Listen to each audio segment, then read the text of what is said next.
जय श्री राधे। आज सर्वप्रथम मैं भारत के समस्त भक्त वृंदों, समस्त वैष्णवों को हाथ जोड़कर और साष्टांग दंडवत प्रणाम करता हूँ, जिन्होंने अपने बहुमूल्य नाम रूपी परम धन से मुझे समृद्ध कर दिया है। सच तो यह है कि मैं केवल ये जन्म तो गया, अपने अनंत जन्मों तक मैं आप सबका ऋण से उऋण नहीं हो सकता।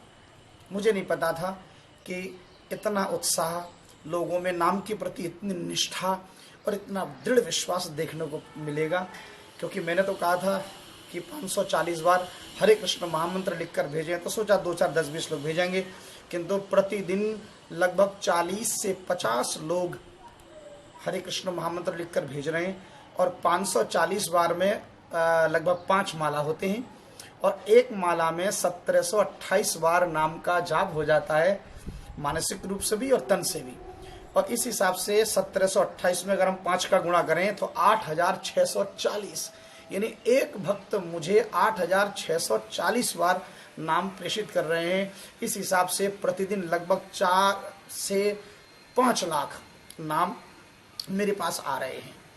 और महीने में अगर हम जोड़ें 3 का तो लगभग समझ लीजिए कितना हुआ, 4 लाख के हिसाब से भी जोड़ें तो लगभग 1.25 करोड़। तो मैं इतना परम धन से आप मुझे जो समृद्ध कर रहे हैं, और मैं आह्लादित हूँ, मेरे पास शब्द नहीं है, मैं किन शब्दों से सजाकर मैं आप सबका अभिनंदन करूँ। हाँ, और क्यों ना हो, नाम की अनंत महिमा।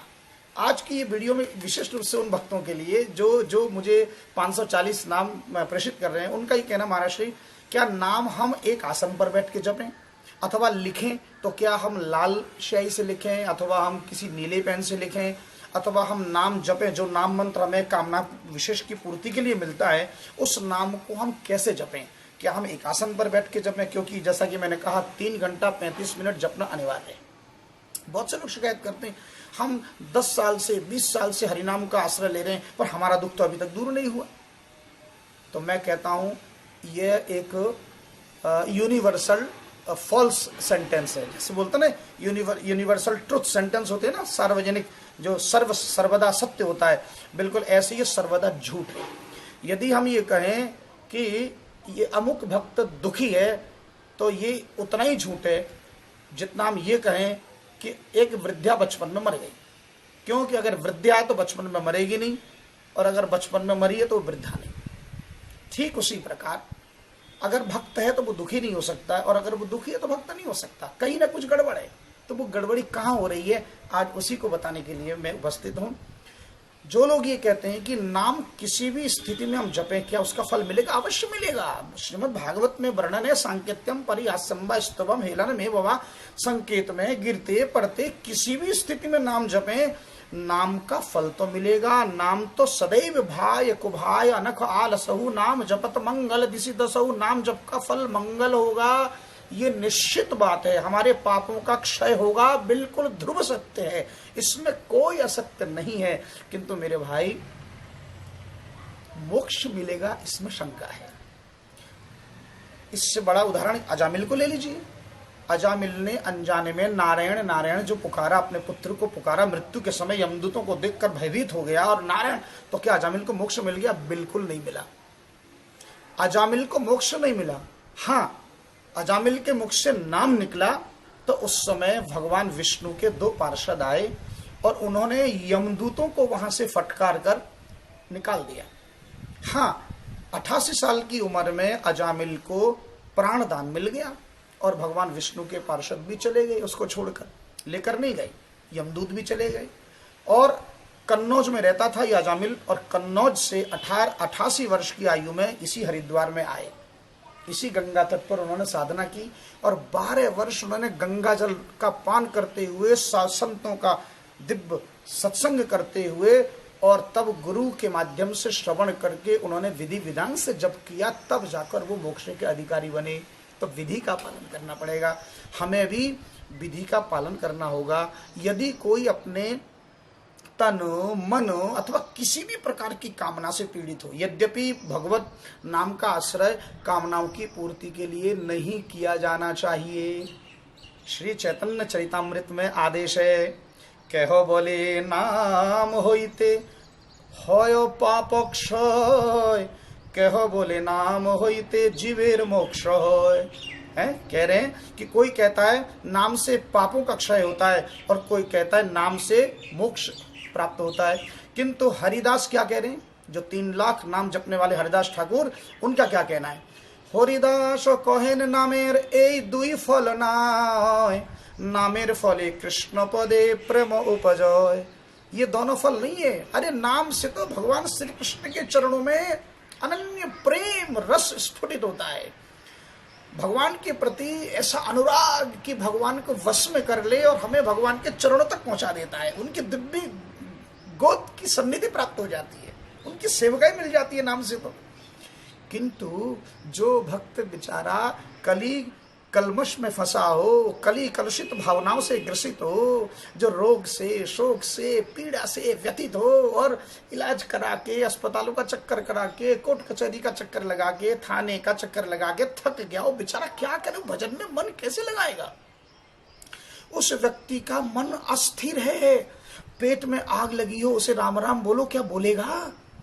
जो बेचारी नौकरी से, व्यापार से, जो बिल्कुल डिप्रेशन में डूबा हो, अवसाद ग्रसित हो, जो डायबिटीज से परेशान हो, जो कैंसर में पड़ा हो, बेचारा वो क्या मोक्ष मांगेगा। वो तो ये चाहता है बस जल्दी प्राण निकल जाए। ऐसा व्यक्ति रोग मुक्त हो, और क्यों ना हो। संकल्प पूर्ण करने के लिए श्रीमद् भगवद गीता में कहा, आर्तो जिज्ञासुर अर्थार्थी ज्ञानी च भरतर्षभ। सबसे पहला आर्त भक्त भी मेरी शरण में आ सकता है। और कलयुग से बचने के लिए तो मानस में गोस्वामी तुलसीदास जी ने तो क्या सुंदर अद्भुत वचन कहे, राम नाम नर केसरी कनक कसिपु कलिकाल, जापक जन प्रहलाद जिमी पाली दलि सुरसाल। राम नाम नर केसरी, ध्यान से सुनिए, राम नाम को नरसिंह भगवान बताया गया साक्षात। जैसे नरसिंह भगवान देश काल परिस्थिति से परिच्छिन्न है, बधे हुए नहीं है, वो किसी एक रूप में नहीं है, वो मनुष्य भी नहीं है, वो पशु भी नहीं है, वो ब्रह्मा की सृष्टि के अंतर्गत नहीं आते, वो स्वयंभू है। चले आए अपने भक्ति की रक्षा करने के लिए, खंबे को तोड़कर चले आए। ऐसे आप बस में, ट्रेन में, ऊपर नीचे कहीं भी हो, संकट में हो, आर्त भाव से पुकारिए, भगवान आपकी रक्षा के लिए उपस्थित होंगे। इसमें क्या शंका है? कनक कशिपु कलिकाल, और इस कलिकाल को कनक कशिपु हिरण्यकश्यप की उपाधि दी गई है। तो हिरण्यकश्यप रूपी इस राक्षस को मारने के लिए जब भगवान का नाम है तो हम क्यों भटके अन्यत्र। ठीक है, मोक्ष बाद में मिल जाएगा, पहले तो एक कष्ट से छुटकारा मिल जाए, क्योंकि कष्ट से छुटकारा मिलेगा तभी हम नाम जपने में हमारा मन लगेगा। और आदेश भी है, जपहि नाम जन आरत भारी, ये भी मानस में है, जपहि नाम जन आरत भारी मिटहि कुसंकट होहि सुखारी। जपहि नाम जन आरत भारी, बड़े से बड़ा आर्त, बड़े से बड़ा कष्ट भी अगर किसी के ऊपर हो और वो जपता है तो मिटहि कुसंकट, केवल संकट नहीं, बड़े से बड़ा कुसंकट को मिटाने में समर्थ हो ही सुखारी। और जब सुख की स्थिति हो तो फिर जपो ना आराम से नाम। ऐसा कोई रोग नहीं, कोई शोक नहीं, कोई भय नहीं, कोई बाधा नहीं, चाहे वो प्रेत बाधा हो, चाहे शिक्षा में बाधा हो, चाहे व्यापार में बाधा हो, चाहे गृह कलेश हो, चाहे शत्रु का भय हो, अथवा शत्रु पर पराजित करना हो, अथवा नौकरी हो, अथवा नौकरी में स्थानांतरण का डर हो, ट्रांसफर की समस्या सता रही हो, पति पत्नी का आपस का कोई कलह हो, शराबी जुआरी, किसी प्रकार के अनेक प्रकार के कष्टों से, कोई विवाह में, कोई संतान सुख से वंचित है, मैं कहता हूं संसार में वो कोई रोग नहीं बना जिसका उपचार भगवान नाम में इस कली काल में ना हो। ध्यान दीजिएगा। पर हम विधि से वंचित, हम विधि विधान से नहीं कर रहे हैं, नाम जप में हमारा मन नहीं लगता। आप विधि के अनुसार, नाम की कितनी महिमा। भगवान शंकर भोजन का आग्रह कर रहे हैं माता पार्वती से कि पार्वती जल्दी भोजन परोसो। माँ पार्वती उस समय विष्णु सहस्त्र नाम का पाठ कर रही थी। तो उस समय भगवान शंकर ने कहा, अरे देवी क्या कर रही हो, मुझे भूख लग रही है, जल्दी आओ। बोले प्रभु थोड़ा सा पाठ बच गया है। तो उस समय राम रक्षा स्तोत्र का वो सिद्ध मंत्र कहा कि राम रामेति रामेति रमे रामे मनोरमे सहस्र नाम तत्तुल्यम राम नाम वरानने। क्यारी पगली, तुम श्रद्धा से, भक्ति से परिपूर्ण होकर केवल एक बार मेरे राम के नाम का आश्रय ले लो। सहस्र नाम तत्तुल्यम, वो एक राम का नाम भी सहस्र नाम के बराबर तुम्हें फल देगा, इसलिए जल्दी आ जाओ। और माता फिर आई, लिखा भी है कि सहस्र नाम सम सुनि शिव बानी, और जपी जे पिय संग भवानी। है, भोजन जिमती हुई माता ने जपा वर्णन किया गया है। तो इसलिए आप जपिए, पर हाँ, चूंकि विधि रहित हम जप रहे हैं, बिना गुरु के अगर हम जपेंगे उसका फल हमें नहीं प्राप्त, भगवान की सेवका ही नहीं मिलेगी। नाम का मंगल तो होगा, नाम से हमारे पाप कटेंगे, किंतु हमें मनवांछित फल तब तक नहीं मिलेगा जब तक हम विधि के अनुसार गुरु की आज्ञा का पालन करके विधि विधान से न लें। जैसे हम गुरु परंपरा में आते, हम गौड़ीय वैष्णव संप्रदाय से संबंधित हैं। मेरे पूज्य गुरुदेव माधव गौड़ेश्वराचार्य हैं। चैतन्य महाप्रभु से जो संप्रदाय चला आ रहा है, हम उसी संप्रदाय से प्रतिपादित होकर, दीक्षित होकर आपके सामने बैठे हैं। इसलिए गुरु आज्ञा का अनुशीलन करके ही आपसे हम बात कर रहे हैं। तो आप नाम का आश्रय लीजिए। हाँ, कैसे जपे? तो सबसे पहले तो मैं बताऊं, जो लोग हरे कृष्ण कृष्ण कृष्ण हरे हरे, हरे राम राम राम हरे हरे लिख रहे हैं, यह बिल्कुल आवश्यक नहीं कि आप लाल पेन से लिखें, आप हरे पेन से लिखें, नीले पेन से लिखें। जिस पेन, जो पेन उपलब्ध हो उसी से लिखें। पेन न मिले तो पेंसिल से लिखें, कैसे भी लिखें, बैठ कर लिखें, चलते फिरते लिखें। कुछ लोग कहते हैं एकासन पर बैठ के लिखें। अरे भाई, जो आपको सुगम लगे आप बैठ के लिखो, बस में चलते हुए बैठ के लिखो, ऑफिस में लिखो, कार्यालय में लिखो, घर में लिखो, चाहे जहां लिखो।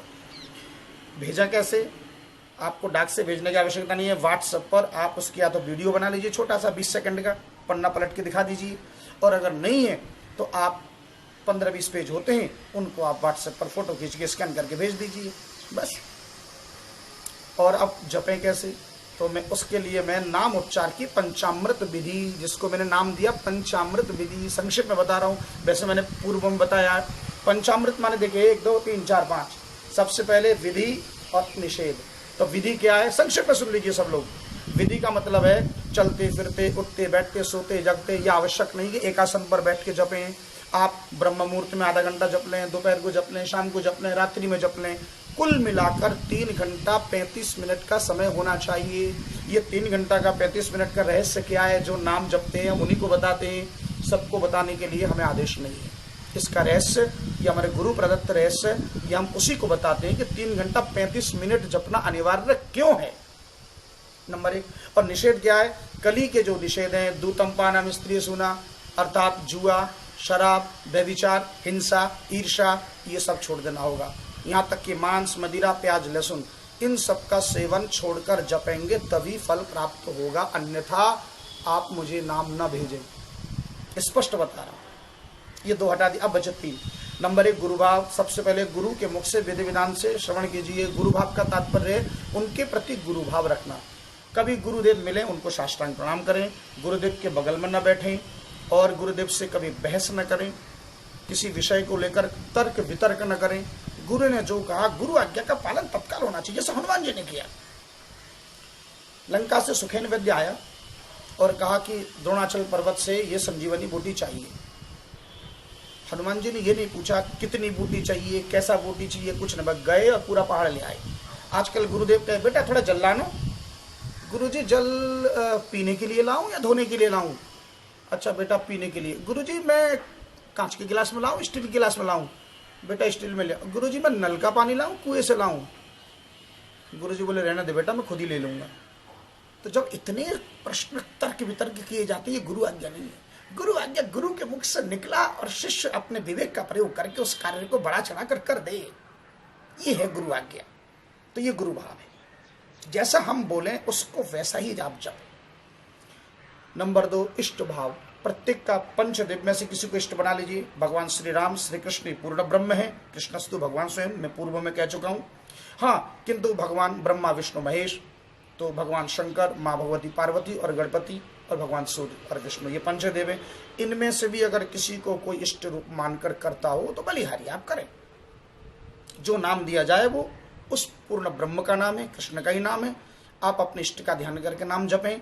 निश्चित रूप से जब आप जपें तो शंख चक्र गदा पद्मधारी मेरे इष्ट मेरी रक्षा कर रहे हैं, ऐसा भाव रखें। और तीसरा क्या है? गुरु भाव, इष्ट भाव, आर्त भाव। ये सबसे महत्वपूर्ण। आर्त भाव माने दीन होकर, दीन वचन प्रभु मन भावा, दीन वचन सुनि प्रभु मन भावा है। और भुज विशाल गई हृदय लगावा। आहा, दीन वचन भगवान को दीन वचन अच्छे लगते हैं, जो जो जिसमें करुणा हो, जिसमें आपका आर्तभाव प्रकट हो, आप करुण भाव से, अहंकार से न बुलाने, है ना। हम संसार के लिए क्रंदन करते हैं, डॉक्टर के पास जाते हैं रोते हैं, वकीलों से पास रोते हैं, पुलिस वाले से रोते हैं, जज के सामने रोते हैं। अरे संसार से गिड़गिड़ाते हो, एक बार कृष्ण के सामने अपने नेत्र को अश्रुपूरित एक बार गीला करके तो देखो, भाव से करो, और फिर देखो चमत्कार है। जो 24 घंटा जाप करने का फल नहीं मिलेगा, वो एक बूंद अश्रु बहाकर एक बार जपने से वो फल मिलेगा। तो आर्तभाव यानी करुण भाव से। तो गुरु भाव, आर्तभाव और इष्ट भाव, ये 3 भाव हो गए। एक विधि 4 और एक हो गया निषेध। ये इनको पांचों को मिलाकर पंचामृत विधि। इस पंचामृत विधि से आप जपिए, आपकी समस्त मनोकामनाएं पूर्ण होंगी। आप रोग, शोक, भय, दुख, समस्त विपत्तियों से दूर होकर और अंतर्गता भगवान नाम का आश्रय लेंगे। देखिए कुछ लोग ये कहते हैं, अरे भगवान का नाम तो मुक्ति के लिए होना चाहिए, संकट में क्यों बुलाएं? क्यों? गजराज ने क्या मुक्ति के लिए बुलाया था? गजराज ने जब ग्रह ने पकड़ लिया तो क्यों बुलाया था? द्रौपदी ने क्यों बुलाया था? गज ने प्राण रक्षा के लिए, द्रौपदी ने लाज रक्षा के लिए। एक बार जब भगवान आ जाएंगे तो मुक्ति तो उनको देनी ही पड़ेगी। गजराज को पार्षद बना दिया, सेवकाई मिल गई। तो यदि आप प्राण रक्षा के लिए बुलाते हैं, यदि आप अपने कामनाओं को दूर करने के लिए, फिर वो जगत पिता हैं और पुत्र पिता से न गई तो किससे कहे? हम संसार से आशा क्यों करें जब जगत पिता का हाथ हमारे सिर पर है? ये ध्यान रखिए, जो हमारे हाथ में है उसका ज्ञान रहे, पर जिसका हाथ हमारे सिर पर है उसका ध्यान रहे, है ना। तो जगत पिता का हाथ हमारे सिर पर, श्री कृष्ण का हाथ, राधा रमण का हाथ, राधा वल्लभ का हाथ, बांके बिहारी का हाथ हमारे सिर पर है, उनका ध्यान रहे बस। इसलिए चलते फिरते, उठते बैठते, सोते जागते केवल भगवान नाम का आश्रय लीजिए। जय जय श्री राधे। हरे कृष्ण।